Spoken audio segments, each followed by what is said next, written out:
Now, we switch from Dungeons and Dragons to a movie I actually still have some enjoyment out of, and the big return of guilty pleasure reviews. So,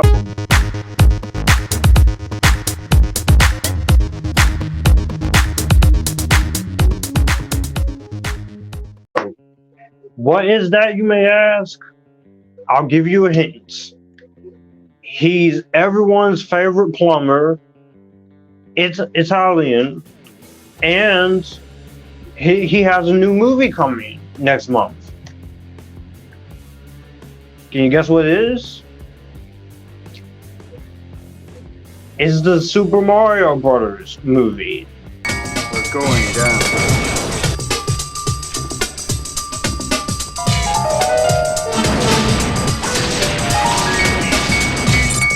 This I've been wanting to talk about for quite some time now, and this has also been one of the most requested movies to talk about from a friend of mine, John Avenger, and I've been wanting to talk about it for quite some time. So, Super Mario Brothers 1993. This has been one of those movies I've been wanting to talk about. So, with that being said, let's get into Super Mario 1993. So, Super Mario Brothers the movie 1993. This is directed by Rocky Morton and Annabelle Jankel, and this stars Bob Hoskins, John Leguizamo, Samantha Mathis, Dennis Hopper, Carlene Moore, Mojo Nixon, Fiona Shaw, and also, of course, voiceover with Dan Castellaneta, Richard Edson, Dana Kaminsky, Fisher Stevens, Andrea Powell, and Lance Harrison in a small role. It came out in 1993, and I wasn't alive when this movie came out. I actually saw this back in the last decade. It was 2011 or 2012 when I first saw it. Because I remember my mom buying me this on DVD. She said, "Joshua, there's a Super Mario Bros. Movie you didn't know about. I think you should watch it." Brooklyn plumbers Mario and Luigi gets the shock of their lives when they discover a parallel world populated by the intelligent descendants of dinosaurs.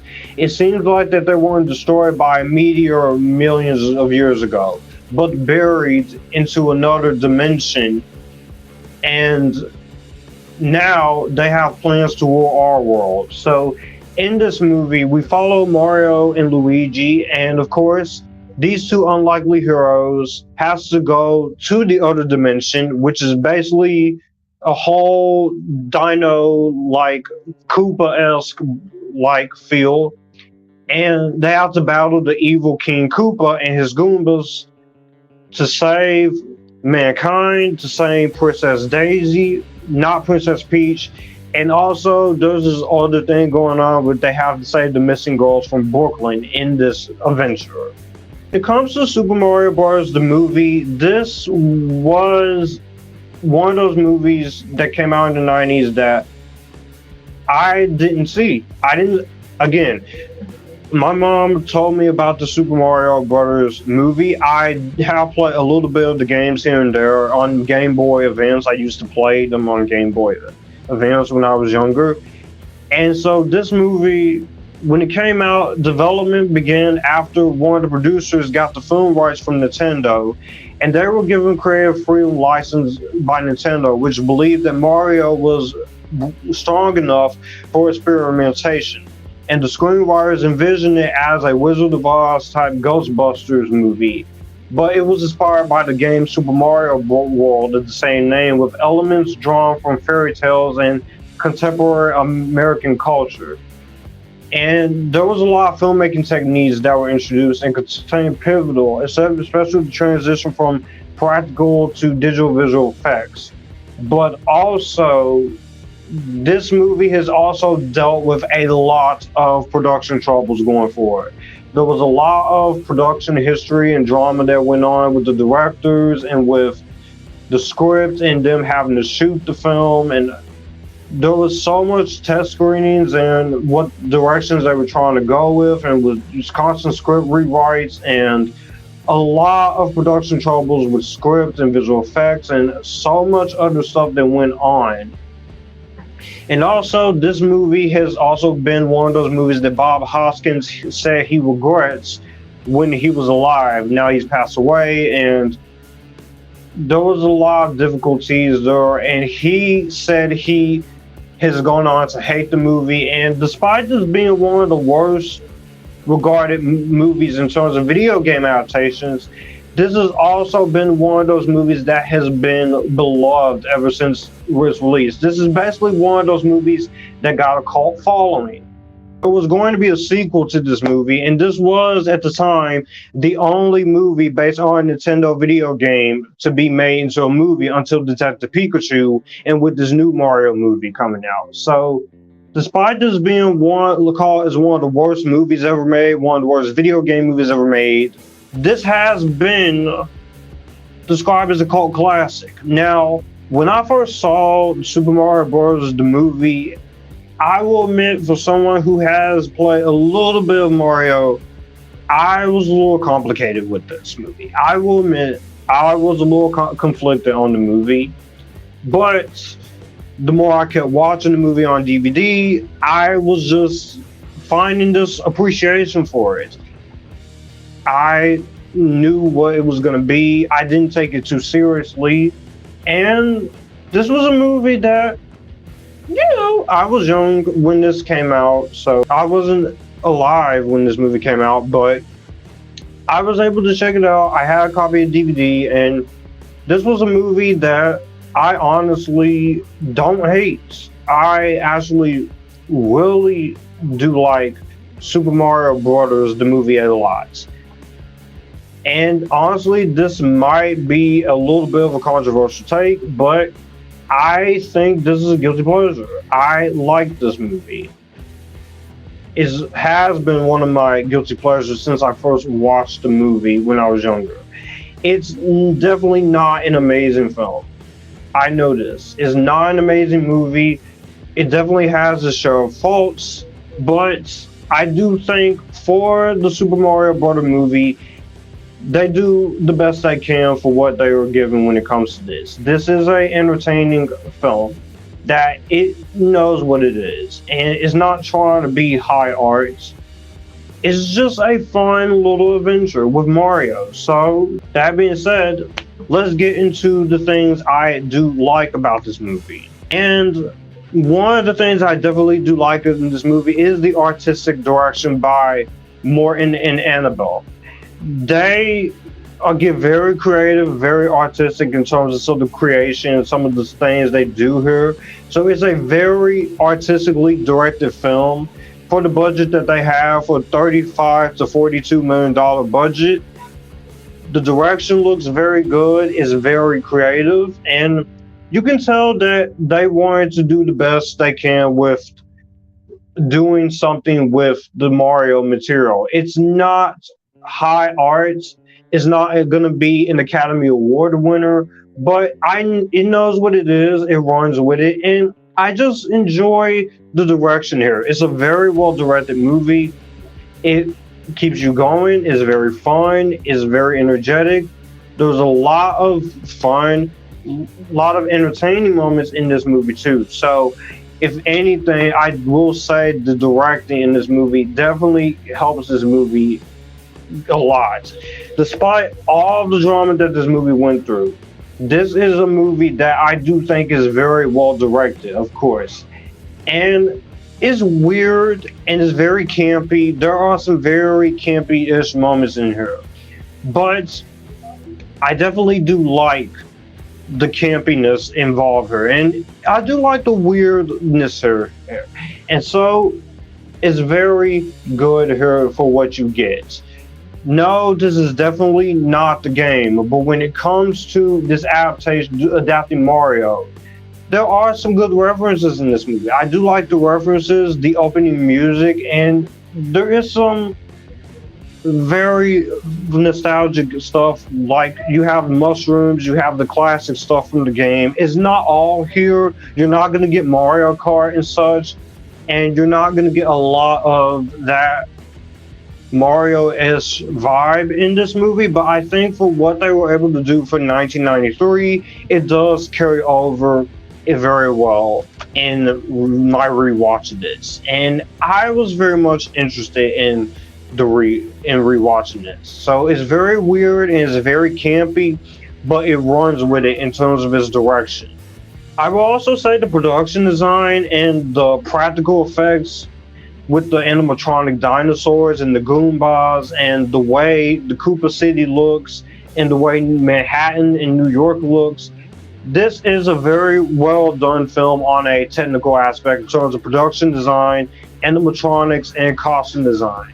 So all of that is very good in terms of what it sets out to do. I do love the production design in the movie, and it screams something creative. Now, I know this is not like the games. I'm fully aware of that. I will admit that, but it's entertaining to see the production design and it's very creative.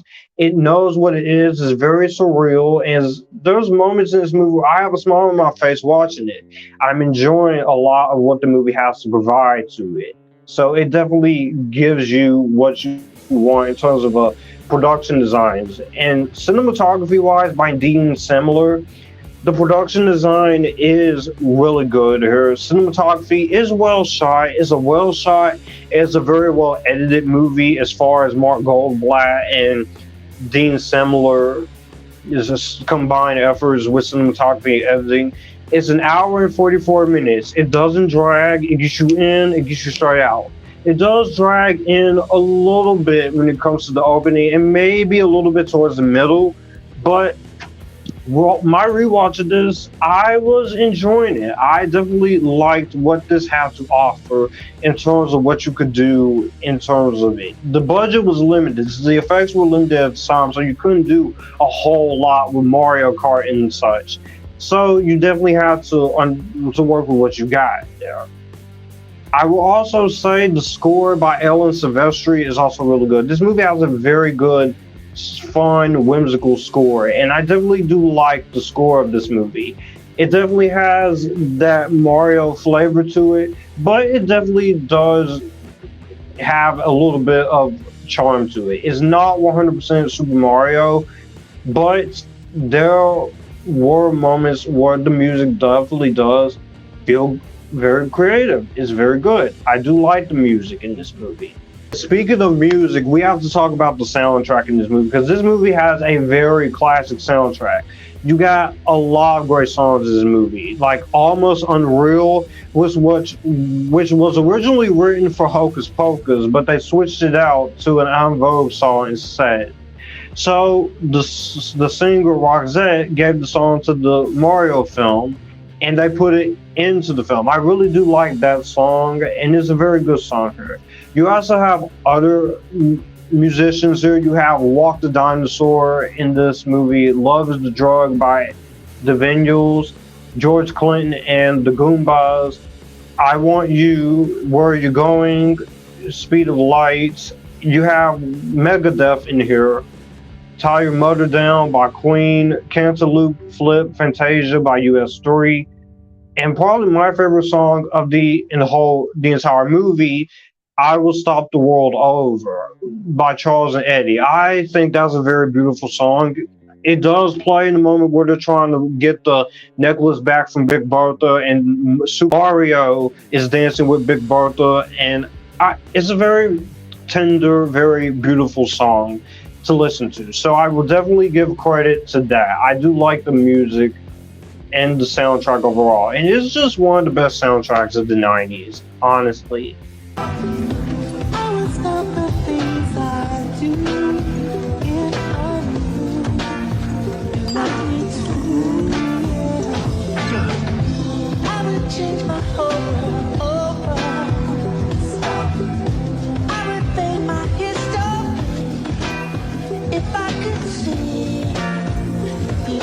Comes to the practical effects and some of the CGI, some of it looks really good, and also you do enjoy the Mario Brothers together on screen and their costumes. It takes until the third act for them to get their costumes but it's very fun, it's very lighthearted, and they definitely look like the costumes for the games. And the action in this movie is nuts. I want to talk about the action scenes a little bit here. You have a scene with Mario and Luigi, which I'm not kidding you. Besides them trying to retrieve the necklace and trying to get Daisy, some of the action in this movie is nuts. You have a moment in this movie with Luigi and Mario. They're in this elevator, and they get in the elevator and they're trying to keep themselves from being known. And the Goombas get in there, and there's these moments with the Goombas. They're basically dancing. They're trying to distract them. They're dancing with this music numbers as they're trying to get ready to merge with the dimensions with the rock. They're dancing in the elevator, and to elevator music. As a kid, that made me laugh. And rewatching it, I was just sitting there laughing. It's like, it's so stupid and it's very dumb. But I definitely enjoyed that part of the movie. It's a lot of fun. I love that.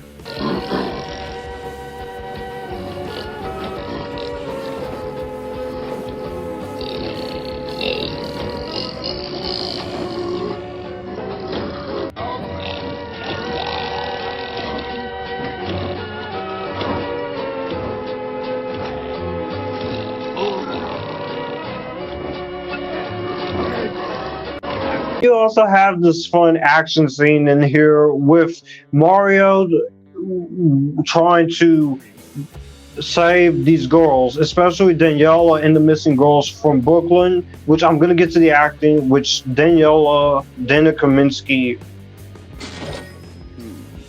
wow, like, the women in this movie are beautiful, which I'll get to. Mario is trying to save these girls, and they're trying to escape from the Goombas, and they just slide down this rocky ice world in Koopa's world, and that is probably my favorite scene of the entire movie. But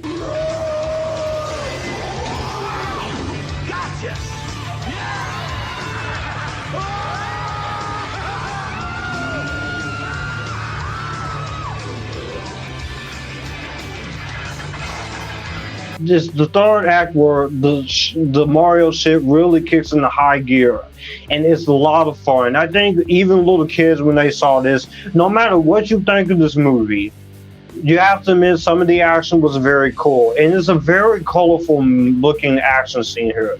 When they tried to stop Koopa, that whole climax is nuts. Trying to stop Koopa and trying to stop Fiona Shaw's character, which I'm going to talk about.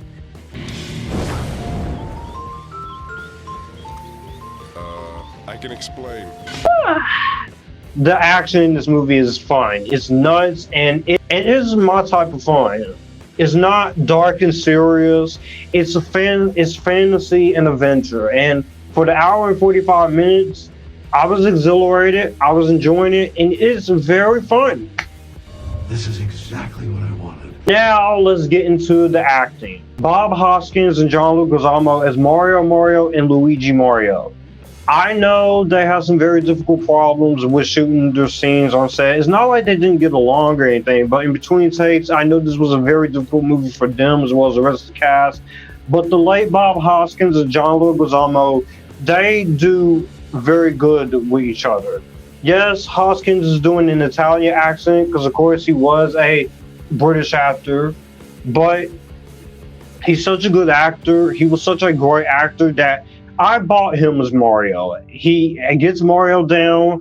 He gets the presence down. He doesn't say a lot of the catchphrases there, but I will say he and John Leguizamo were the standouts of this movie. They have really good chemistry. I also liked Samantha Mathis as Princess Daisy, aka the Queen. Samantha Mathis, one of those actors you don't see a lot anymore. She's done a lot of stuff like this and Ferngully and so many other movies. But Samantha Mathis, she is great in the movie as Princess Daisy. She's basically doing the Princess Peach type role, but I will say that her performance as the character of Princess Daisy really won me over. And I definitely do like her performance there. She's very good. She gets scared. She gets reactionary, but she has very good rapport with the cast. And I bought her chemistry with John Leguizamo. You will buy them wanting to be together. So I definitely do love that part of the movie. Their chemistry is very tender. It's very sweet. Also, Samantha Mathis is really beautiful in this movie. Oh my God. She is very gorgeous here. The costume designers they give her is beautiful outfits, beautiful dresses, and she does a really solid job in the role. You also have Fisher Stevens and Richard Edson as the cousins of Iggy and Spike Koopa. You know them; they get the job done. They're basically like Mario, except they can't do anything right. And Koopa uses the experimentation to make them more smarter, and they have some of the standout moments in the movie. Again, not the best characters, but I do think the two performances of them do really good. I also really like Fiona Shaw. Yes, Petunia Dursley in here as Lena. She's also very attractive in the movie. Say what? But she also wants to use The Rock for her own personal beliefs. So she does a very good job in her performance as well. So she's very good here, very intimidating. I buy her and Dennis Hopper together. Mojo Nixon, he does good as Toad. Dana Kaminsky is Daniela, absolutely beautiful. Damn! Hashtag love women. Correct! Francisca Roberts as Big Bertha. She is very good in the movie. I like her. Also have Dan Castellaneta's voice as the narrator, which that really took me off guard when I first saw this. Frankie Welker does the voice of the Goombas, and Yoshi, which he looks great. Considering the low budget, he looks great. Lance Henriksen is in here at the end of the movie. But I want to talk about the main one who's just having the time of his life, the late legendary Dennis Hopper as the evil King Koopa. Want the truth? You want the truth? You can't handle the truth! Because when you reach over and put your hand into a pile of goo, that was your best friend's face! You don't know what to do! He's taking this in like as much as you want to take it. He's fine. He gets the character done. He's imitating. He's scary. He's thrilling. He's very over the top of points like, I'll kill that plumber! And there's a lot of over the top moments in this movie with him. But it's just so fun to see him go over the top. Just go for it. Just go, and he's having the time of his life here. And a lot of the performances really does help this movie with the direction and the artistic tones and everything else. So that is a lot of the praise-worthy moments in here that I very much enjoy. And it still makes for an entertaining watch. So if you can just treat this as a different take on Super Mario with some fantastical elements with Mr. Ghostbusters and multiverse universe merging, you can definitely enjoy this movie on its own merits. And now moving into the obvious issues. This is definitely not the game. So if you're looking for stuff like Mario Kart or the castles or Bowser or the egg bombers or a lot of that which you see in the newer Mario games or the classic Mario games, this is definitely not going to be the movie for you. This is definitely have to require a certain amount of taste. And you do have to know what you're getting yourself into. So that alone, I can see why that will turn a lot of fans off from this movie. And it definitely does hurt when it comes to most fans. I understand some of the criticisms. This definitely does not feel like the game's 100% through, but I think overall, for what they have to do and what little they have to work with, I think they do the best job they know how. It's not the greatest thing ever, but it's not trying to be the greatest thing ever. It's just wanting to be a good movie. a lot of ways, I definitely understand people who cause a guilty pleasure, myself included, but I can definitely feel a lot of Super Mario fans having that stuff missing here. Also, the story and a lot of the dialogue in this movie is not great. Again, there were some tonal clashes, there were some direction clashes. 1 minute it wants to be more a fantastical movie, 1 minute it wants to be a apocalypse Mario film, but a lot of that tonal clashes and production troubles is shown in the final cut of the movie, and I wish there was a way that it was more handled better and a lot more streamlined. So while I definitely respect the director's ambitions and craftivity, some of the writing or some of the dialogue and the script for this is very cheesy, very over the top, and not very good. Motivation for King Koopa, while it's a very decent motivation, I will say that some of it doesn't make sense. It feels like there was some extra stuff kind of cut out. When it comes to some of the CGI here, some of the CGI in this movie is not great. Again, same problem with the Mortal Kombat 1995 movie and some movies back then when they were trying to use CGI when it was getting started. Some of it is not the greatest, but then again, we had Terminator 2 Judgment Day and stuff back in the 90s, so not the best budget and definitely not the best effects companies they could have done, but I think they did the best they could for what they were given with some of the effects. Some of it was good, like some of the backgrounds in Koopa Town, and some of it is not great. It looks really good, but there is also some of it that isn't very well done. So some of it you can definitely tell that it is not the greatest at all. Some character development here could have been used for stuff like the relationship with Daniela and Mario, a little bit more with Koopa and Lena on the other side, but again, you're not coming into this for the character development. So if you expect Oscar-winning, highbrow character development, you're going to be disappointed. So I can definitely feel some people being very disappointed with this. If everyone's your own movie palette of a movie of your choice, well, stick around because I'm going to tell you guys a little bit about moviepalette.com. So Movie Palette is an official website where you go online and you're able to get any color palette of a movie of your choice. The movies ranges from Harry Potter to Titanic to something like The Lord of the Rings, The Wizard of Oz, The Matrix, Enter the Dragon, Avatar, you name it, those movies are all on moviepalette.com.